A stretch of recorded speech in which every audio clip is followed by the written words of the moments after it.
What God cannot do does not exist. Pastor will say, women in their 30s, 40s, 50s, collect your babies. Women in their late 30s, in their 40s, in their 50s, in their 60s, desiring to carry the fruit of the womb.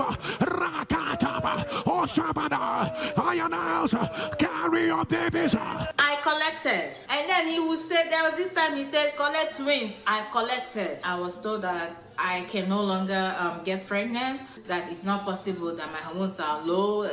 A lot of factors are involved. So I was referred to a specialist. So God did his miracle. Before, on the day I was supposed to see this specialist, they asked me for something, the last menstrual period date. I couldn't find it, and I usually have it available. So when I could not find it, something told me to check myself. I did check myself.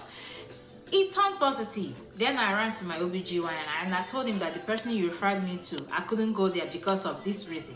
He checked me immediately and it was positive, and then he did ultrasound. Then we saw a heartbeat and he congratulated me. I was still shouting, what God cannot do does not exist.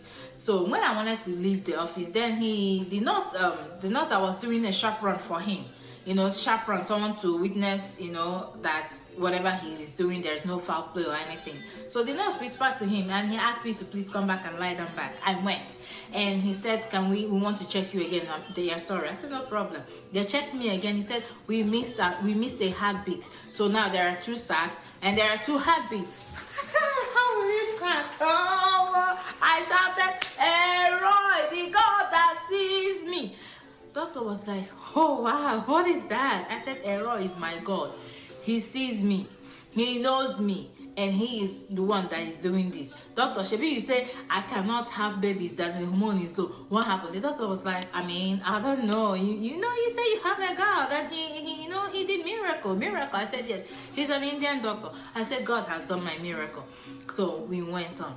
Yes, this NSPPD turned me to NSPPD Susu. They did, because of my age and everything, so they turned my blood upside down. They turned my DNA upside down, checking for what they did not keep. Every test, there's no test they did not run on me. Every test, they will come back with one negative report.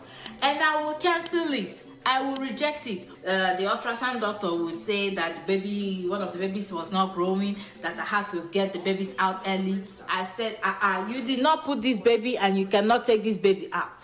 So I carried my babies till full term. I went, pushed out my 2 babies like this. The same January I was pregnant, the one that I was trying to get since 2017 and I couldn't get, everything was made possible.